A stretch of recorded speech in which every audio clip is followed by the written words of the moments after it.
leg of your food crawl through historic Ypsilanti. How's everybody doing? Good. Good. I'm just gonna go over a few housekeeping things before we get into it. First of all, my name is Cassandra. I'm gonna try and speak as loud as I can. I know we're on a busy couple streets here in downtown Ypsi, so please let me know if you can't hear me. I'm gonna try to adjust accordingly. This tour on the exterior is just about 10 minutes. There we go, just about 10 minutes long. So there's gonna be a restroom at the end. If you need assistance before that, please don't hesitate to let me know. Any questions as well, you can interrupt me. Now, I haven't seen you guys yet. Are we having fun? Yeah. Yeah, are we eating some good food? So much. Yeah, what did we go to? We got pizza. Got pizza, so you're at Aubrey's, right? Yeah. Yeah, it's some good stuff. And did anybody drink yet? I did. Yeah, what'd you have? Margarita. Oh, that's good. That's very good. Did you have any of the local brewery stuff yet? No, but he did. No, I know you got some good stuff. We're gonna get you going in here too with some locals. And I see a couple local people here. You guys look younger. I hope you're over 21, right? Yeah. Yeah. Are you guys from the university up the way? Mm-hmm. Wonderful. What are we studying? History. History. I like it. You're perfect. That's why you're on this tour, right? You're trying to learn all about the local history there. All right, we're gonna jump into it here. So, since we're at Sidetrack, does anybody want to give it a go as why it's called Sidetrack? It's beside the tracks. 100%. You can actually look over this way. You can see part of the railroad line. Now that railroad is entirely important into Ypsilanti's history. It's what made the small village into a town, into a city. The railroad was actually built in 1838 because you cross that bridge here along the river, that Huron River. We had natural resources being pulled up the river to this spot, just a small way to the train depot, to over there. One moment. I apologize, very loud. So just moving us from the river to the train depot to send it not only to Detroit, but to Chicago and eventually New York as well. Now, can anybody tell me what else we transport other than natural resources? Food. Food is a good one. Anything else? Animals. Animals. We're getting to my point. Anything other than animals? People. 100% people. We had a couple commercial tracks along here, as well as one of the most important moments in this history is the Civil War soldiers. So if you actually look behind you, you'll see another building. There's a former hotel where Union soldiers stayed at before they were deployed. And they were actually shipped off from these tracks right here. It was a major line to help move soldiers and goods for the war service. Now, if you're waiting to be deployed, what are you gonna do to kill time? Women. Oh, that's 100% a possibility. Anything else? Cards. Cards. And what are we doing while we're maybe speaking to women and playing some cards? Drinking a lot of alcohol. Drinking a lot of alcohol. Perfect. All these things would probably have happened right across the way here at what was called the Pavilion Saloon.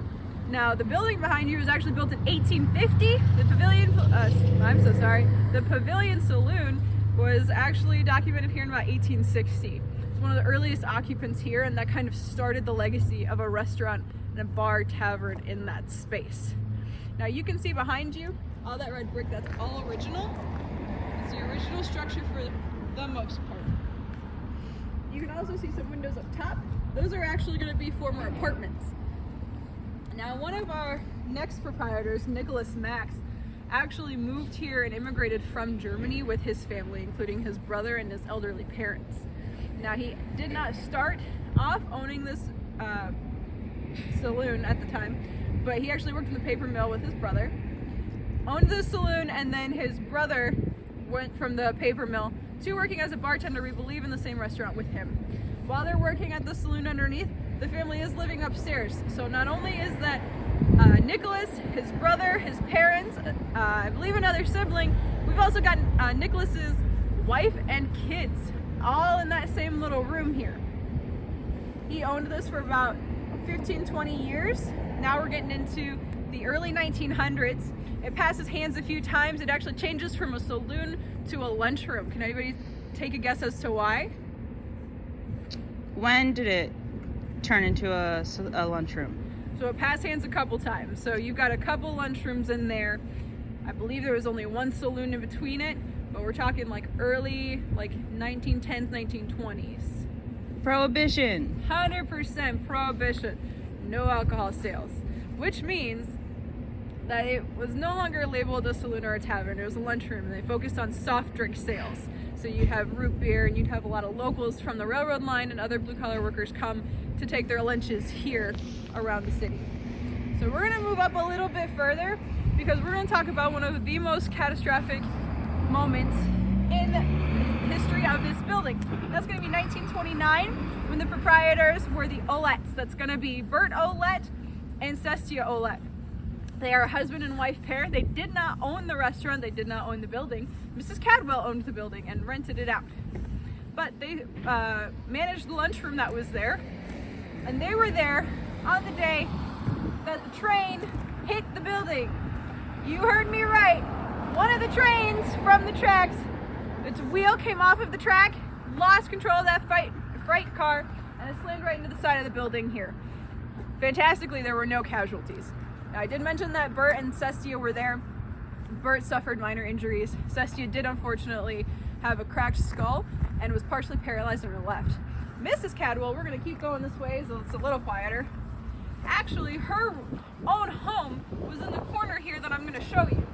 She narrowly missed being hit herself because she decided to go out to the garage, heard the crash, and came out the front to see all of her belongings scattered along the street. There was also another bystander. Her name was Laura Kelsey. She was waiting for the train to pass. She actually was struck with one of the flying debris. She was one of the only ones that was knocked unconscious. But everybody made a full recovery. So we're gonna come this way. I'm gonna show you our damage to the building that's still seen today. It was not rebuilt in a way that you would normally think. We have our lovely beware of the trains here to keep on mind that, excuse me, of the damage that they can cause, being so close to the track. Now you can see us getting closer and closer to the tracks here, and we're gonna keep going. I want to show you this damage here. Now you can clearly see a 90-degree angle. This was the corner of the building. Right up here was where Mrs. Cadwell, the building owner, lived. All of her building materials were all along the street here in a pile of rubble, including the cage that housed her canary, Bobby.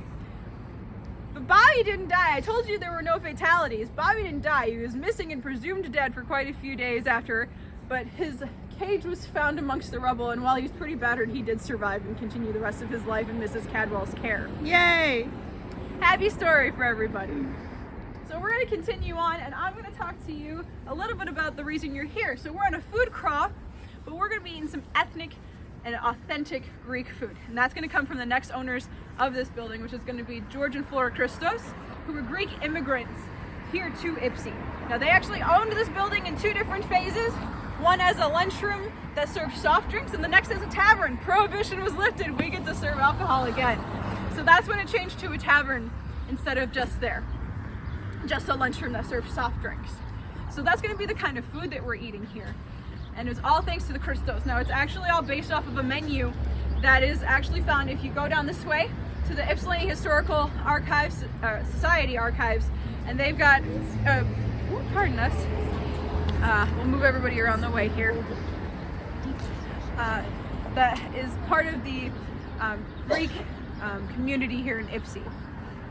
So, I want you to take a look at this building here in the facade, and you can see it actually does look pretty authentic to what you would imagine in the early 1900s. Now that is due to the current owner's preservation tendencies. Her name is Linda French. She bought the building in 1970s, and she actually fixed it up in multiple pieces to make it look as authentic as possible. Once you go inside, you're going to start seeing the booths and things. She took that inspiration from the New York railways and their train stations and cars, and that's the booths that you see in here. Those are recreations of those. She's worked very closely with local Ypsi historians to make it as authentic as possible. 1 second. And this building is actually part of the historic district here in Ypsilanti. So you've got a lot of reasons to see why the local history of Ypsi is etched into this building.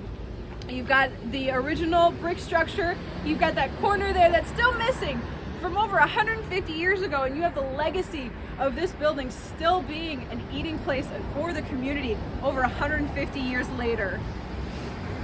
So we're gonna get you in here, we're gonna get you fed, Go ahead, use the bathroom, get a drink, and we're going to get you on the next spot of the tour, okay? Have a good one. Thank you so much. Thank you.